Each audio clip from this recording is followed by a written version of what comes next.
அன்பு குழந்தையே,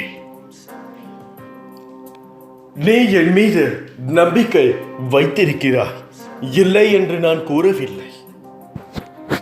இருந்தாலும் அந்த நம்பிக்கை வைத்ததனால் நீ உன்னுடைய கடமைகளை என்றைக்கும் செய்யாமல் இருக்கக்கூடாது. 99% என்னால் உன்னுடைய வாழ்க்கையில் அதிசயம் நடத்த முடியும் என்றால் மீதம் இருக்கும் 1% நீ செய்யக்கூடிய வேலை. அந்த 1% தான் மிகவும் முக்கியமான விஷயம். அந்த 1% நீ எவ்வளவு முழுமையாக அதை ஏற்றுக்கொண்டு செய்கிறாயோ அந்த அளவிற்கு நான் உனக்கு அதில் வெற்றி தர முடியும். ஒரு உதாரணத்திற்காக, ஒரு முனிவர் ஒருத்தர் இருந்தார். அவர் என்னை பார்ப்பதற்காக வெகு தூரத்தில் இருந்து வந்தார். பல மைல்களை கடந்து வந்தார். மிகவும் உண்மையான பக்தர். அப்படி இருக்கையில் கிட்டத்தட்ட 6 நாட்களை பயணித்து அவர் ஷீரடியை நோக்கி என்னை காண வந்தார். வந்ததும் தன்னுடைய குதிரையை, அவர் வந்த அந்த குதிரையை அவர் ஒரு மரத்தடியில் நிற்க வைத்துவிட்டு என்னை பார்க்க வந்தார். என்னை பார்த்துவிட்டு என் ஆரத்தியில் கலந்துவிட்டு என்னை தரிசனம் செய்துவிட்டு அவர் கிளம்பலாம் என்று பார்க்கும் பொழுது குதிரை அந்த இடத்தில் இல்லை. ஏனென்று யோசித்து மனம் வருந்திய அவர் தலை தெறிக்க மீண்டும் என்னை நோக்கி ஓடி வந்தார். நான் ஏன் என்று கேட்க அவர் கூறினார், உங்களை காண 4 நாட்கள் பயணம் செய்து என் குதிரை அதன் மீது நான் உட்கார்ந்து கொண்டு வந்தேன். உங்களை காண இப்பொழுது அந்த மரத்தடியில் தான் அவனை நிறுத்தி வைத்து விட்டு வந்தேன். இப்பொழுது சென்று நோக்கினார், என்னுடைய குதிரையை காணவில்லை என்று கூறினார். அதற்கு நான் கூறினேன், குதிரையை கட்டி வைத்து விட்டு வந்தாயா என்று. அதற்கு அவன் கூறினார், இல்லை, நான் என்னுடைய தெய்வத்தை மற்றும் குருவை பார்க்க வருகிறேன். அப்பொழுது எனக்கு எந்தவித தீங்கும் நடக்காது என்பது நம்பிக்கை. உங்கள் மீது எனக்கு என்றுமே மாறாத நம்பிக்கை உள்ளது. அதனால் நான் எதற்காக குதிரையை கட்டி போட வேண்டும் என்று கூறினார். அதற்கு நான் கூறினேன், இறைவன் மீது இருக்கும் நம்பிக்கை தவறல்ல. ஆனால் உன்னுடைய கடமைகளை நீ செய்ய வேண்டும். நீ குதிரையை எடுத்து வந்து விட்டாய் என்றால் அதற்கு தக்க மரியாதை கொடுத்து அதை ஒரு மரத்தடியில் சென்று கட்டி வைத்து விட்டு போக வேண்டும். நீ மரத்தடியில் நிற்க வைத்துவிட்டு என் மீது இருக்கும் நம்பிக்கையினால், பக்தியினால் என்னை காண ஓடோடி வந்தாய் என்றால் என்ன அர்த்தம் என்று கடிந்து கொண்டேன். அதற்கு அவன் தன்னுடைய தப்பை உணர்ந்தான். ஐயோ பாபா, என்னை மன்னித்து விடுங்கள் என்று கோரினார். அதேதான் உங்களுக்கு நானும் கோருகிறேன். நான் இருக்கிறேன், நான் செய்வேன். உங்களுடைய பிரச்சனைகளையும் உங்கள் சம்பந்தப்பட்ட உங்களுக்கு தீங்கு இழைத்தவர்களையும் நான் என்ன செய்ய வேண்டுமோ செய்வேன். ஆனால் இவை எப்போது நடக்கும் என்று நீங்கள் காத்திருப்பதை விட உங்களுடைய கடமைகளை நீங்கள் செய்தாக வேண்டும். உங்களுடைய கடமைகளை நீங்கள் செய்தால் மட்டுமே நீங்கள் அனுபவிக்கக்கூடிய கர்மா உங்களை வேகமாக உன்னை சந்திக்கும். நீங்கள் அதிலிருந்து விடுபடுவீர்கள், பாடம் கற்பீர்கள், கர்மாவும் குறையும். நீங்கள் பயணிக்கும் அந்த நேரத்தில் உங்களை ஏகப்பட்ட பேர் மிகவும் ஏளனமாக திட்டுவார்கள். அப்படி திட்டும் பொழுது உங்களுடைய கர்மாக்களும் குறையும். உங்களுக்கு ஒரு வெற்றிக்கான பாதை மிகவும் எளிதாக அடைய முடியும். ஆகையால் என் மீது நம்பிக்கை வேண்டும். இருந்தாலும் உங்களுடைய கடமைகளை நீங்கள் செய்தாக வேண்டும். கடமையை செய்யாத யாரவனும் எந்த ஒரு தீய மனிதர்களும் இன்றி தோல்வியையும் சோகத்தையும் அடைவான் என்பது உலகத்தின் நியதி. ஆகையால் உங்களுடைய கடமையை செய்ய தொடங்குங்கள். நடப்பவை அனைத்தும் நான் பார்த்துக் கொள்வேன். ஒரு பிரச்சனை வந்துவிட்டால் அந்த பிரச்சனையை எப்படி முடிக்க முடியவில்லை என்று தெரியாமல் இருந்தால் மட்டும் நீங்கள் என் மீது அந்த பாரத்தை போட்டு உங்களுடைய கடமையை செய்யுங்கள். எடுத்துக்காட்டிற்கு, நீங்கள் ஒரு வேலைக்கு சென்று கொண்டிருக்கிறீர்கள் என்றால் இந்த பிரச்சனையினால் உங்களுடைய அந்த வேலை வேண்டாம், என்னால் போக முடியவில்லை என்று நீங்கள் நினைத்தால் அது மிகவும் தவறு. அந்த பிரச்சனையை பற்றி சற்றும் யோசிக்காமல் என் மீது அந்த பாரத்தை இறக்கி வைத்துவிட்டு எல்லாம் என்னுடைய அப்பா பார்த்துக் கொள்வார் என்ற ஒரு நம்பிக்கையோடு புத்தி பரிமாணத்தோடு நீங்கள் அதை செயல்படுத்தினால் உங்களுடைய கடமைகளை நீங்கள் முழுவதுமாக செய்தால், ஏனென்றால் ஒவ்வொரு கடமைக்கு பின்னும் ஒரு மனிதரின் பொறுப்பு இருக்கிறது. அந்த மனிதருக்கு பின்னர் 2 அல்லது அதற்கு மேற்பட்ட உயிர்களோ அதை சார்ந்திருக்கிறது. நீங்கள் இன்று வேலைக்கு செல்கிறீர்கள் என்றால் உங்களை நம்பி உங்களுடைய மனைவிகள், குழந்தைகள், உங்களுடைய பெற்றோர்கள் இருக்கிறார்கள். நீங்கள் இந்த பிரச்சனைக்காக செலவழிக்கும் ஒவ்வொரு நாளும்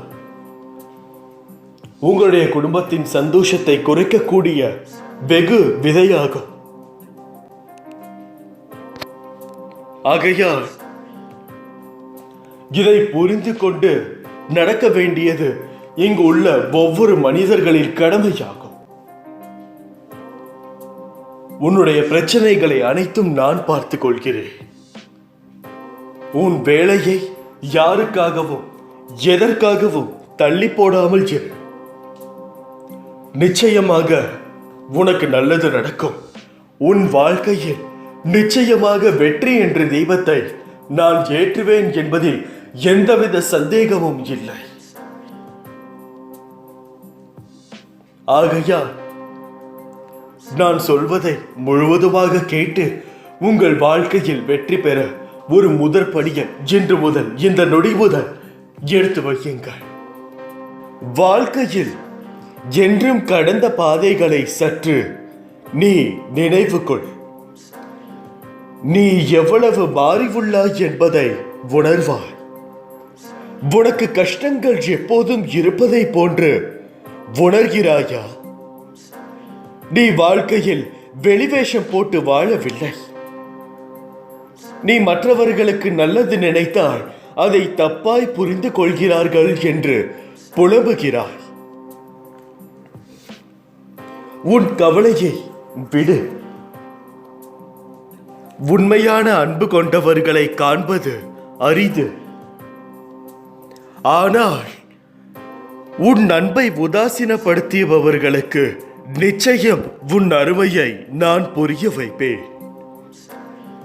வாழ்க்கையில் உள்ள இன்பங்களையும் சோகங்களையும் தண்ணீரில் எழுது. உன்னால் மட்டும்தான் அதை உணர முடியும். அடுத்த நிமிடம் அது மறைந்துவிடும். அதுபோலதான் வாழ்க்கையில் உள்ள அனைத்தும் உன்னால் தான் உன் வாழ்க்கையை உணர முடியும். எது நடந்தாலும் ஒன்றை நினைவு கொள். துன்பங்கள் உன்னை காயப்படுத்த அல்ல, பக்குவப்படுத்தவே. உனக்குள் நம்பிக்கை ஏற்றி வாழ்வில் நிம்மதியான அமைதி பெற்று வாழ்வதற்கு உன் வாழ்க்கையில் நீ முன்னேறி வெற்றி பெற வேண்டும். நீ நிம்மதியாய் இருக்கும் சூழலை நான் உன் கண்முன்னே காட்ட தொடங்கிவிட்டேன். உன் வாழ்க்கையில் உனக்கு எல்லா சூழ்நிலைகளிலும் நான் உன்னோடு தான் இருப்பேன். உன் வாழ்க்கையில் உனக்கான எல்லா நிகழ்வுகளும் முடிவு நான் தான் எடுப்பேன். உன்னை நிச்சயம் செம்மைப்படுத்தி உயர்த்தி வாழ வைப்பேன். நீ ஜெயமாக வளர்ந்து தழைத்து வாழை போல வாழப் போகிறாய். உனக்காக என்றும் நான் இருப்பேன் என்பதில் நீ மனதில் வைக்க வேண்டும். உன் வாழ்வில் விரைவில் அற்புதம் நிகழ்த்துவேன். எவ்வளவு வேதனை, எவ்வளவு துயரங்கள் இதில் இருந்து மீண்டு வந்திருக்கிறாய். உன்னை கைவிடுவேனா? இனி நடக்கப் போவதை பார்த்து நீ வியக்கத்தான் போகிறாய் என்று சொல்ல வேண்டும். எத்தனை நாட்கள் ஆனாலும், எவ்வளவு சோதனைகள் வந்தாலும் நீங்கள் என் வேண்டுதலுக்கு கட்டாயம் பதில் தருவீர்கள் என்று உன் மனதில் நீ தளர்ச்சி கொள்ள வேண்டும். இந்த உலகில் அத்தனை ஜீவராசிகள் எதுவும் மாயை வலையில் சிக்காமல் இருப்பதில்லை. இந்த பிரபஞ்சத்தில் நீ எதை விதைத்து அதன்படி வாழ்ந்தாலும் இந்த மாயை இடைத்தரகராக வந்து உன்னை அலைக்கழிக்கும். எந்த காலகட்டத்திலும் மாயைக்கு இயற்கை துணையாக இருக்கும். நீ நல்லது செய்து கெட்டதாக முடிவதும், கெட்டது செய்து நல்லதாக முடிவதும் மாயை சக்தியால் தான் நடக்கிறது. மாயை சக்தி பிரபஞ்சம் முழுவதும் பரவி இருக்கிறது. உன் வினையை அறுவடை செய்தாலும் நிகழ்காலத்தில் வாழும்போது இடம், பொருள், ஏவலை பயன்படுத்தி உன்னை உயர்த்தவும் தாழ்வடையவும் செய்கிறது. இதை எதிர்கொண்டுதான் வாழ்ந்துதான் ஆக வேண்டும். நிகழ்காலத்தில் உனக்கு பல பாடங்களை கற்பிக்கிறது. இந்த மாயை வெல்வது எப்படி? மாயையை வெற்றி கொள்ள அதிகப்படியான சகிப்புத்தன்மை, நம்பிக்கை, நீடித்த பொறுமை தேவை. கெட்டது உன்னை அடையும் போது வேகம் அதிகமாக உள்ளது. நல்லது நிதானமாக பயணித்தாலும் சோதனையை சந்திக்காமல் வெளிவராது. முடிவு நீ ஏற்கும் பக்குவத்தில் உள்ளது. மனதார ஏற்றுக்கொள். மனதில் எதையும் தாங்கி சோகத்தில் மூழ்காமல் அதனோடு பயணிக்காதே. மாயை எதிர்கொள்ள சிறந்தது. வருவதை ஏற்று மனதில் வெறுமையை உருவாக்கி மனம் அமைதி பெறுவதே மாயையை வெல்வதாகும். நற்செயல் சிந்தனை உன்னை உயர்த்தும். மாயை உன்னை சுழல விட்டாலும் வெற்றியை அளிக்காமல் விடாது. உன் விடை உன்னை துன்புறுத்தி வேதனையில் அலையாவிட்டாலும் அதை மனதார ஏற்றுக்கொள். இதுவே வினையிருக்கும். இதற்காலத்தையும் எதிர்காலத்தையும் மறந்து நிகழ்காலத்தில் உண்மையாக வாழ். நீ செய்த செயலை நினைத்து அதில் தவறான செயல் இருப்பதை அறிந்து அது மீண்டும் வராமல் பார்த்துக்கொள். தவறு செய்வது இயல்பு. ஆனால் அதை மீண்டும் செய்யாமல் பார்த்துக்கொள். பிறர் உன்னால் படும் வேதனையை உனக்கு வினையாக தொடர்ந்து மாயையில் சிக்க வைக்கும். பொறுமை, நிதானம் அவசியம் தேவை. இதைவிட மிக பெரியது சகிப்புத்தன்மை. சகிப்புத்தன்மை கொண்டவன் மாயை வென்று விடுகிறான் என்பதை நினைவில் வைத்துக்கொள். பயணத்தை இனிமையாக்கி மாயையை வெற்றி கொள். வெற்றி உனக்கு மட்டும்தான். உன் மனதில் நான் இருக்கிறேன். நீ தவறு செய்தாயோ இல்லையோ, பாவம் செய்தாயோ இல்லையோ, நீ நல்லவனோ கெட்டவனோ என்பது எனது நாமத்தை உனது நாவில் உச்சரித்தாயோ அக்கணமே உனது நான் என்ற சொல் உனக்கு வாழ்க்கையில் அனைத்து ஏற்றத்தையும் கொடுத்து உன்னை உயர்த்துவேன். வெவ்வேறு தெய்வங்களுக்கும் ஆன்மீக குருக்களுக்கும் மரியாதை செலுத்துவது என்பது நல்லது. ஆனால் எல்லா ஞானிகளும் கூறியுள்ளபடி நம்பிக்கை என்பது இறுதியில் ஒன்றின் மீதுதான் இருக்க வேண்டும். ஆன்மீக வளர்ச்சி பயணத்தில் ஒருவர் தம் குருவை தனக்குள்ளேயே தேட வேண்டும். பாபா தமக்குள் உறுதியாக நிலைநிறுத்திவிட்டு விட்டார், வேறெங்கு செல்வது என்ற கேள்வி ஏன் வரப்போகிறது? வெவ்வேறு காரணங்களுக்காக வெவ்வேறு தேவதைகள் பின்னால் ஓடுவதையும் வெவ்வேறு கோயில்களுக்கு அலைவதையும் விடுத்து பாபா ஒருவரையே உறுதியாக பற்றி கொள்ளுங்கள். தனது பக்தனை எந்த சூழ்நிலையிலும் காத்தருளக்கூடியவர் பாபா. பாபாவின் வழி நடத்துதலை வார்த்தைகளால் விவரிக்க முடியாது, அதை உணர மட்டுமே முடியும். பாபாவிடம் நம்மை முழுமையாக அர்ப்பணித்து எந்நிலையிலும் பாபா நாமம் ஜெபித்து வாழ்ந்தோமே ஆனால் நம்மை சூழ்ந்துள்ள அனைத்து பிரச்சனைகளுக்கும் நம்மை விட்டு விலகி அது வேறெங்கோ செல்வது நம் அனுபவத்தில் உணர முடியும். இதை நீங்கள் நினைவில் நிறுத்தி முழுமையாக உங்கள் வாழ்க்கையில் மேற்கொண்டாலே உங்களுக்கு அனைத்து ஜெயமும் உண்டாகும். யாரெல்லாம் நம்மோடு இருப்பார்கள் விலகுவார்கள் என்று காலம் முடிவு செய்வதில்லை. அவர்களின் வார்த்தையும் நடத்தையையும் தான் முடிவு செய்கிறது. ஆகையால் ஒருவர் உங்களிடம் என்ன எதிர்பார்க்கிறார்கள் என்பதை தீர்க்கமாக யோசியுங்கள். அப்படி யோசித்தால் மட்டுமே மற்றவர்கள் உங்களை என்ன யோசிக்கிறார்கள் என்று புரிந்து கொள்ள முடியும். அதற்கு ஏற்றவாறு நீங்கள் நடந்து கொள்ள வேண்டும்.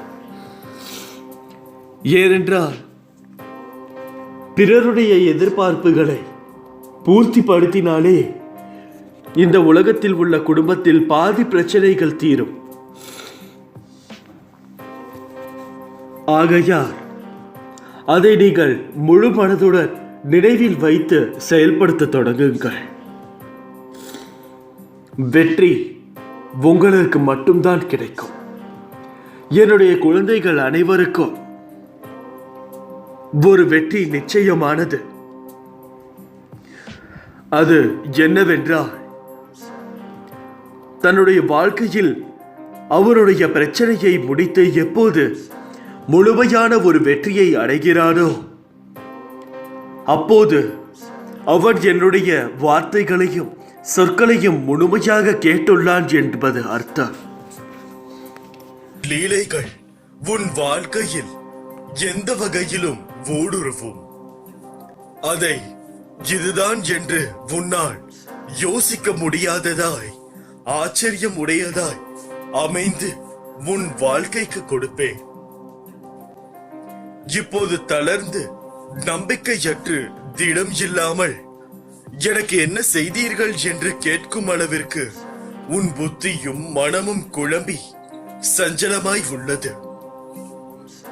அது தெளிவு பெறும் சிறு நாளில் கவலை கொள்ளாதே. உன்னை விட்டு நான் எங்கேயுமே செல்ல மாட்டேன். பொறுத்துக்கொள்.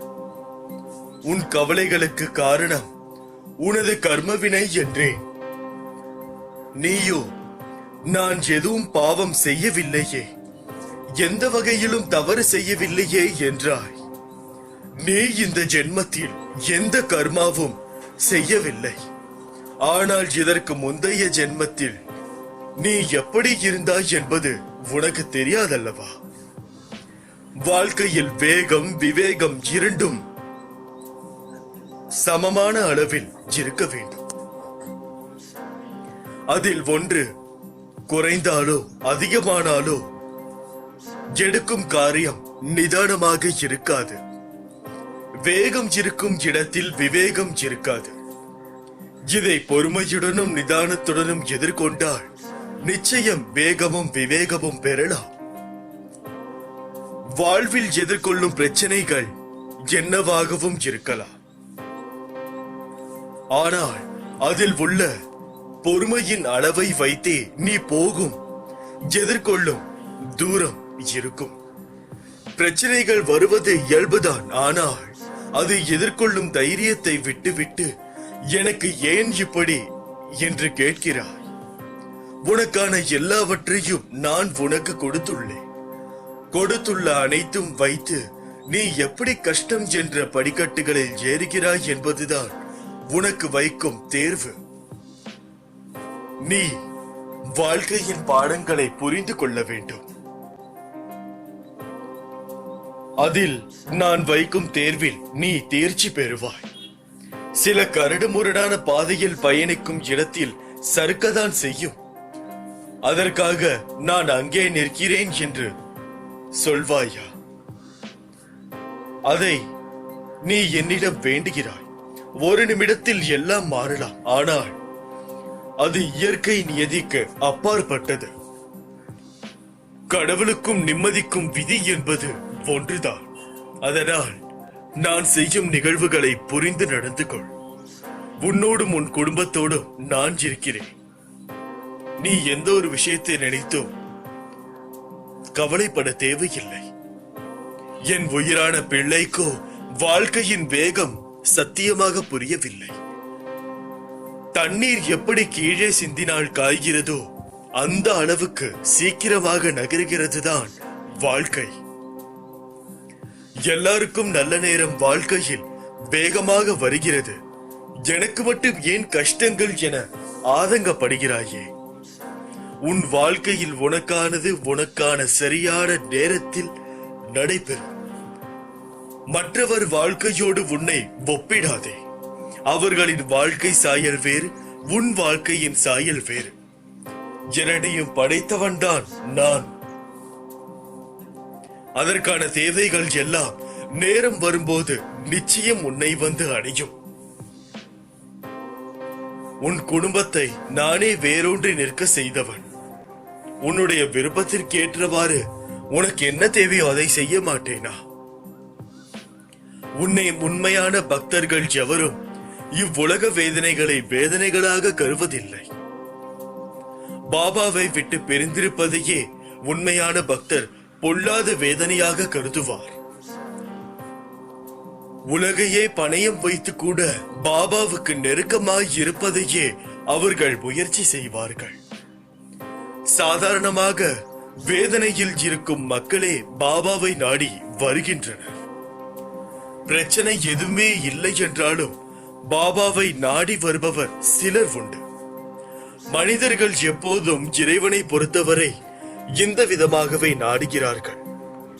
இருந்த போதிலும் பாபா அனைவருக்கும் அருட்கடாட்சிகம் வழங்கி வருகிறார். பாபாவை பூஜை செய்வதால் அவர்கள் அவதிப்படுபவர்கள் என்று ஏற்றுக்கொள்ள முடியாது. பாபாவை நெருங்காதிருந்தால் அவர்கள் வேதனை அதிகமாக இருந்திருக்கும் என்பதே உண்மை. பாபாவின் புதியின் மகிமையை அவ்வளவு எளிதில் புரிந்து கொள்ள நிச்சயமாக முடியாது. அனைத்திற்கும் ஒரு காலம் வரும். அந்த காலத்தில்தான் நீங்கள் எல்லோரும் அவருடைய மகிமையை புரிந்து கொள்ள முடியும். உனக்கு ஏற்பட்டு இருக்கும் தற்போதைய நிலை மாறும். உனது பாரத்தை நான் சுமந்து கொண்டிருக்கிறேன். உனக்கு எப்போது என்ன செய்ய வேண்டும், எதை செய்ய வேண்டும், அதை எப்படி செய்ய வேண்டும் என்று ஒரு நாளும் தவறாமல் யோசித்து யோசித்து உனக்கு வழங்கிக் கொண்டிருக்கிறேன். நீ விரும்பிய வாழ்க்கையை உனக்கு வழங்க போகிறேன். எதை பற்றியும் கவலைப்படாமல் என் கண்களை மட்டும் பார். தகராறு இல்லாத குடும்பமும் இல்லை. வீட்டுக்கு வீடு வாசப்படி நிச்சயமாக இருக்கிறது. ஒருவருக்கும் ஒவ்வொருவருக்கும் ஒவ்வொரு கவலை. யானைக்கு தன் உடம்பை தூக்க முடியவில்லையே என்று கவலை. அணிலுக்கு தன் உடம்பு இவ்வளவு சிறிதாக இருக்கிறதே என்று கவலை. அவரவர்களுக்கு ஒரு கவலை இருக்கும் பொழுது உனக்கும் ஒரு கவலை இருப்பதுதான் சிறப்பு. ஒவ்வொரு கவலையில் இருந்தோ ஒரு துறவி உண்டாகிறான் என்பது காலத்தின் கட்டாயம். அப்போதுதான் அவன் அந்த கஷ்டத்தில் பயிற்சி அடைய முடியும் என்பதை நீங்கள் அனைவரும் புரிந்து கொள்ள வேண்டும். ஒரு கஷ்டம் வருகிறது என்றால் மட்டும்தான் அந்த மனிதன் தன்னுடைய அடுத்த கட்டத்திற்கு செல்கிறான் என்பது அர்த்தம். ஒரே பிரச்சனையில் நீங்கள் பல நாட்களாக உட்கார்ந்து கொண்டிருந்தால் அதில் இன்னும் நீங்கள் சிலவற்றை கற்றுக்கொள்ள வேண்டியது இருக்கிறது என்ற அர்த்தம். ஆகையால் நீங்கள் பொறுமையாக அதற்கு என்ன வழி என்பதை முழுமையாக யோசியுங்கள். அப்பொழுது மட்டுமே உங்களால் அதில் இருந்து அடுத்த கட்டத்திற்கு செல்ல வேண்டும். இரவும் பகலும் எப்போதெல்லாம் நேரம் கிடைக்கிறதோ, எவன் ஒருவன் என்னை பற்றி நினைத்து வருகிறானோ அவன் இனிப்பும் சர்க்கரையும் போல, அலையும் கடலும் போல, கண்ணும் ஒளியும் போல என்னுடன் முழுமையாக இணைகிறான். அப்படிப்பட்டவன் எதற்கோ பயப்பட தேவையில்லை, பயப்படவும் மாட்டான்.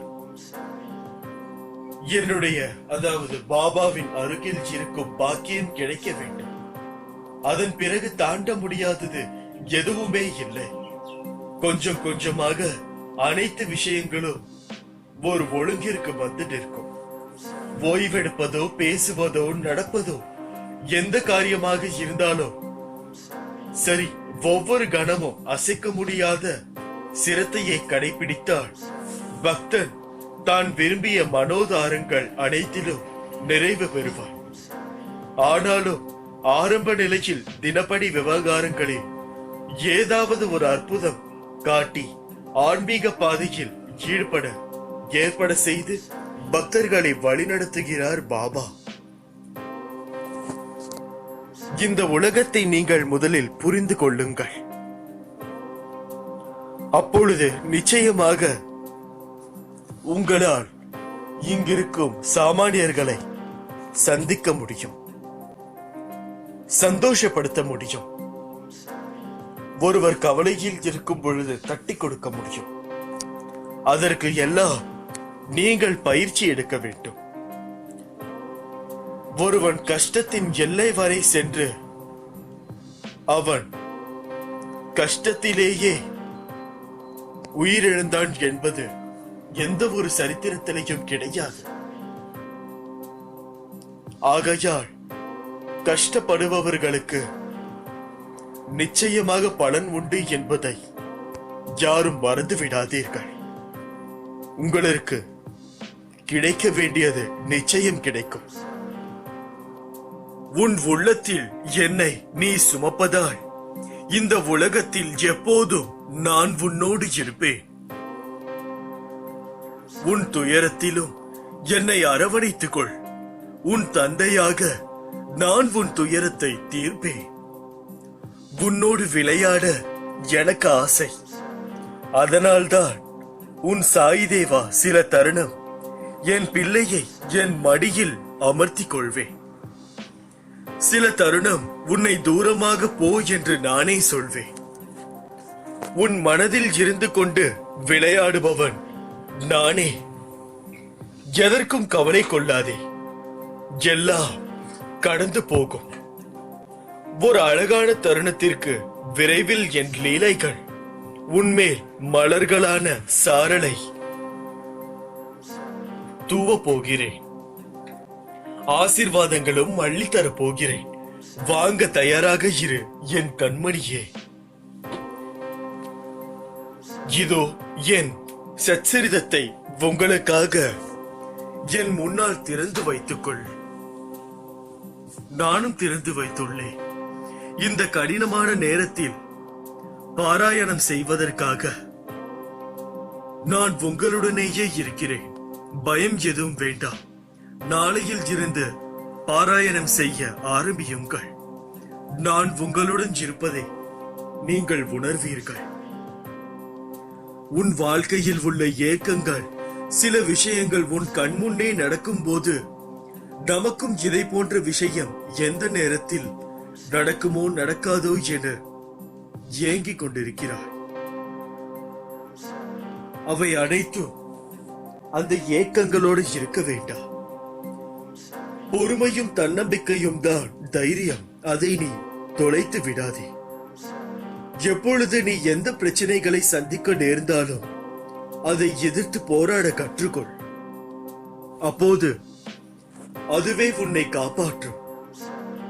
ஆனால் எது நடந்தாலும், நீ எதை எதை செய்திருந்தாலும், அதை நீ உணரும் தருணத்தில் நீ அனைத்தையும் மன்னித்து உன்னை ஆசிர்வதிப்பேன். சகிப்புத்தன்மை இல்லை என்றால் உனது நிலைமை மிகவும் கவலைக்கீடமாகும்.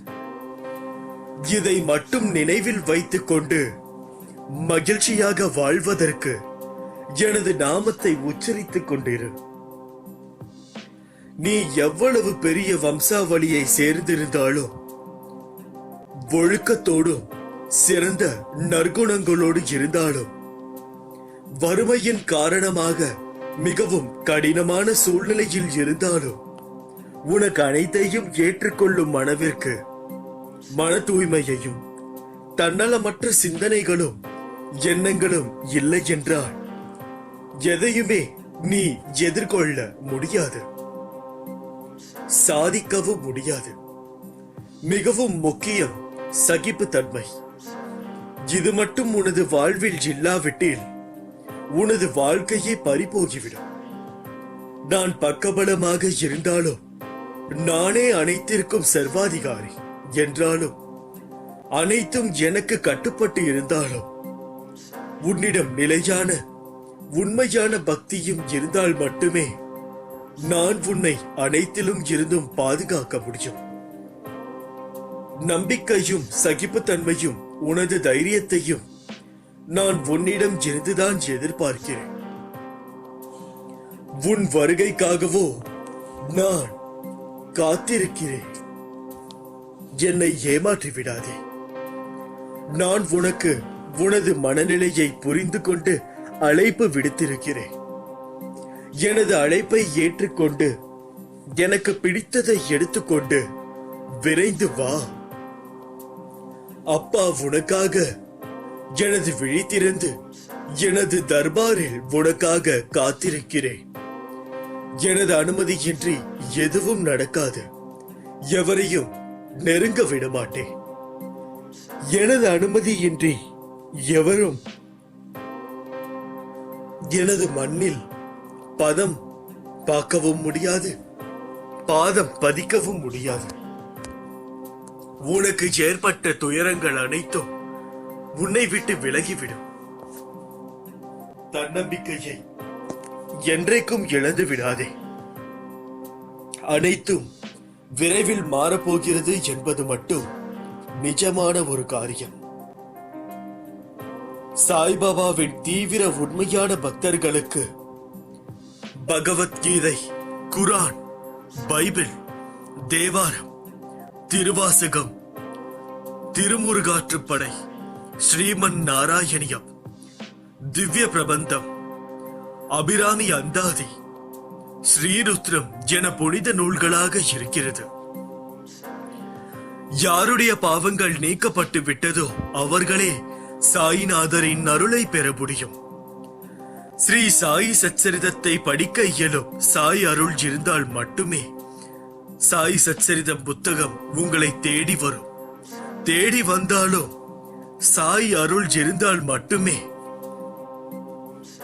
ஸ்ரீ சாய் சச்சரித புத்தக வரிகளை நீங்கள் படிக்க முடியும் என்பது இதுவரையான உலகம் எங்கும் உள்ள கோடிக்கணக்கான சாய் அடியவர்களின் பக்தர்களின் சத்தியமான உண்மை அனுபவமாக இருக்கிறது. நல்லது சாய் பக்தர்களே, சாய் அருளால் உங்களுக்கு இதுவரை என்னால் முடிந்த அளவு நம் சாய்பாபாவின் வாழ்வு, உண்மை சாய் சரித்திர கதைகள் தேடி பிடித்து சிறு சிறு கதைகளாக பதிவிட்டு வந்தார்.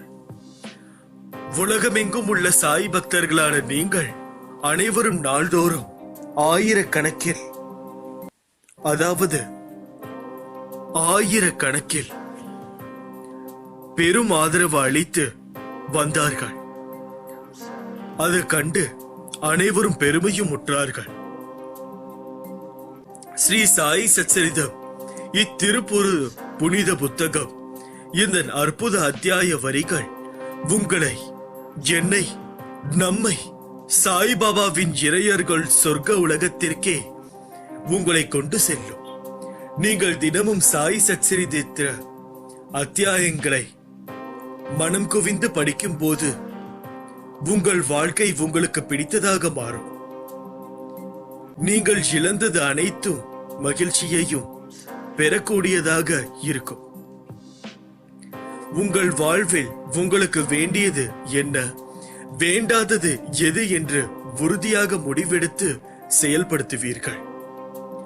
இறுதியில் பேரானந்தத்தை, சாய்நாதரின் சொர்க்க அரண்மனையை நீங்கள் இப்பொழுது வாழும் பொழுதே அடைவீர்கள்.